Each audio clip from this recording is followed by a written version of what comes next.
So if you're a singer and you're just getting into the world of recording your own vocals, whether you're doing it all by yourself or you're working with a producer remotely and you need to be able to send the files off, today in this video I'm going to talk about some of the different DAWs that are out there and the pros and cons of them, and especially I'm going to talk about the features that are relevant to you and your workflow as a singer. In this video, I'm going to show you some of the pros and cons of popular recording softwares and the features that are relevant to you as a singer. The features I think are most relevant to singers are audio warping abilities, pitch correction abilities, and also comping abilities as well. In this video, I'm not talking about music production features in certain DAWs. I'm not talking about MIDI or plug-in instruments or anything like that. I'm just strictly keeping it to vocal stuff. It's so important to choose the right recording software for you and your needs because different softwares have different features, different workflows, and especially different pricing. Here I'm going to talk about Pro Tools, Ableton Live, Cubase, and Logic. So I'm going to go through and talk about all these different DAWs, and then I'm going to give you my recommendation at the end. Let's get started.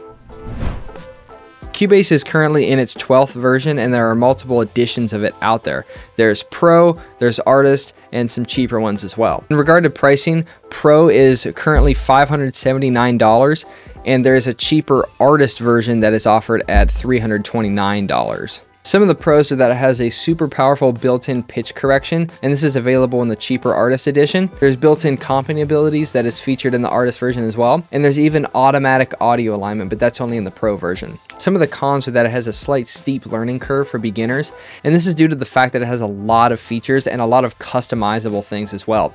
There's certain ways to do scripting and customizable keyboard shortcuts and customized views. It can be very flexible, but it also comes with the trade-off that it's a little bit harder to use from the jump. Another con is that the price is somewhat high, but at least it's just a one-time purchase. And another con is that at least in the US, Cubase doesn't seem to be as common here, and therefore there are not as many tutorial videos for it out there, and there's not as much representation of Cubase in a lot of YouTube content out there. So pricing for Pro Tools. Avid is currently pushing Pro Tools with a subscription-only model. The cheapest version of it is $99 a year or $10 a month, and I feel like the version most people would get is $300 a year or $30 a month. I'll talk more about that in a second, but they no longer offer a one-time fee for their software, meaning this is a pretty expensive option. The pros of Pro Tools are that it's considered an industry standard DAW for recording studios. However, on the flip side, and my personal bias is that I feel like more and more people are stepping away from Pro Tools in the home studio environment. And it does come with pitch correction if you pay for Pro Tools Studio, the $300 a year version. This comes with Melodyne Essential, which is a third-party software, but it's coming along with Pro Tools if you buy the Studio Edition. Another pro of Pro Tools is that they're currently one of the only DAWs out there that is offering a cloud collaboration service.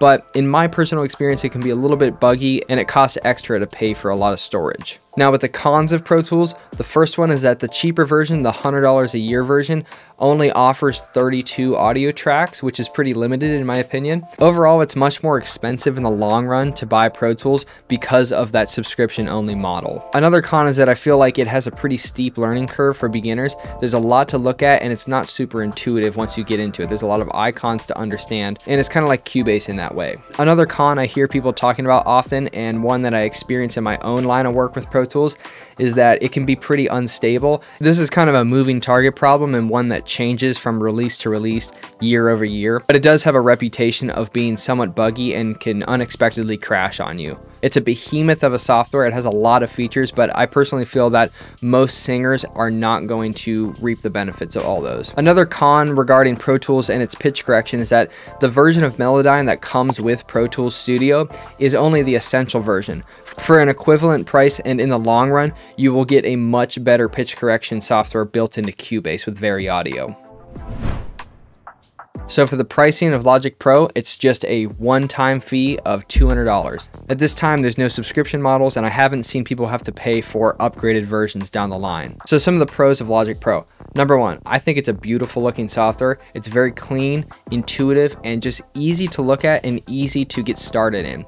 You can even turn off the advanced stuff if you don't want to worry about any of those features you're never going to use. There's also a tight integration with other Apple products and services, such as the Control app with iPad and iPhone. You can do touch bar control if you have an iPad or you have a Mac with the touch bar. And it's also just the natural next step from GarageBand, as it's really similar to Logic in the way it functions, and it's easy to open GarageBand projects in Logic. Another pro of Logic is that it has a great audio warping feature set and built-in pitch correction as well. The only con I have about Logic X is that it's only available on Mac OS.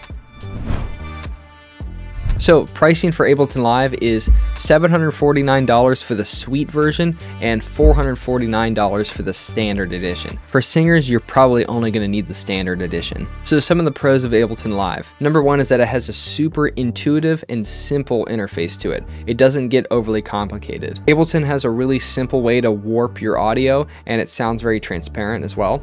It's very easy to just turn on the warping and get started stretching and pulling your audio as needed. It has built-in comping, which is a new feature as of Live 11, which is great to have because it allows you to switch between your different takes. Another pro of Ableton is that there's less switching of windows because all of the built-in effects are easily visible at the bottom of your track. You don't have to open any windows to go view them or change them in any way.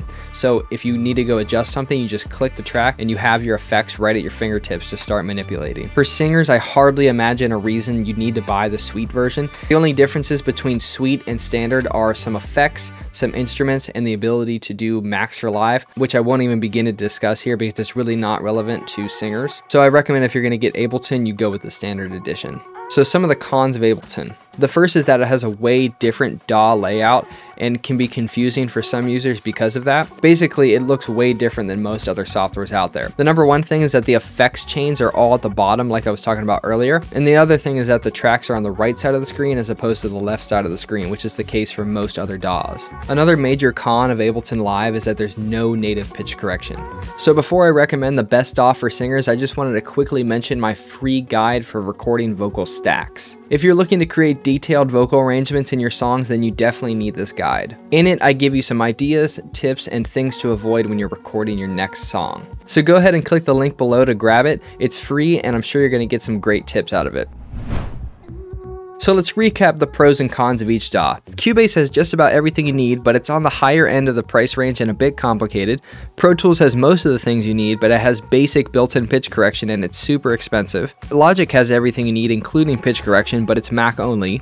And Ableton is easy to use, but it has no pitch correction. So my recommendation for singers who are just getting started with self-recording their music. I would say Logic if you're a Mac user. It's relatively cheap, it's easy to use, it integrates so well with Apple products, but it's only for Mac. If you're not a Mac user, I would recommend getting the cheaper version of Ableton and then a third-party pitch correction tool like Melodyne or Auto-Tune or Waves Tune, one of those variants. But if you don't want to do that, I would recommend going with Cubase. You can get the cheaper version for $329, but the only thing you'll be missing is that really cool auto alignment feature. So I'm pretty sure all of these softwares offer a trial, and I recommend you taking them on a test drive before you pull the trigger and make the purchase because it's something you're going to be using for a long time. So you should make sure that you're comfortable with it and you like using it and you're happy with the features that it has. Is there anything you want to add to this discussion, or is there anything I'm missing in this video and you'd like me to talk about in another video? Let me know down in the comments below. I'd love to hear your thoughts. If you're a singer and you need some music production, go check out my website at onechannelproductions.com. I specialize in electronic music production for solo artists, and I'd love to work with you on your next track. Thank you guys so much for watching. Subscribe, and I'll see you in the next video.